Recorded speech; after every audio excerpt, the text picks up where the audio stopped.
लेकिन ये साला कर क्या रहा है यहाँ पे? এ দাদা দাদা এ দাদা কারা না আমি শুনতে পাচ্ছি। বলছি বন্ধুর সাথে ঘুরতে যাবো রে, 1500 টাকা দে না। টাকা তো আমি দেবো, তার জন্য তো 3টে প্রশ্ন উত্তর দিতে হবে।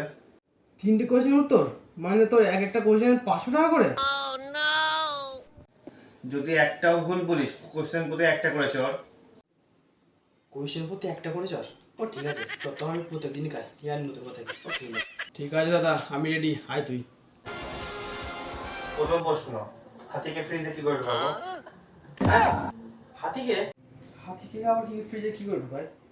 এ দাদা এ না রে, হাতি তো বিশাল বড়, হাতিকে ফ্রিজে হারগিস ঢুকানো যাবে না। ভুল, ফ্রিজ অনেক বড়, দরজা খুলবি হাতিকে ভিতরে ঢুকিয়ে দিবি। এবার আমার দ্বিতীয় কোশ্চেন, গাধাকে কি করে ফ্রিজে ঢুকাবি? এই এর কোনো প্রশ্ন? এ তো খুব সহজ, ফ্রিজের দরজাটা খুলবো, গাদাকে ফ্রিজের ভিতরে ঢুকিয়ে দেবো, ব্যাস। ভুল, আগে হাতিকে বের করবি তারপরে গাধাকে ভিতরে ঢুকাবি।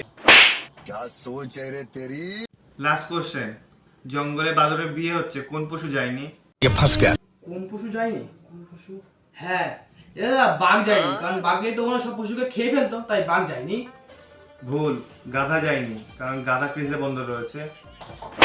क्या सोच है रे तेरी?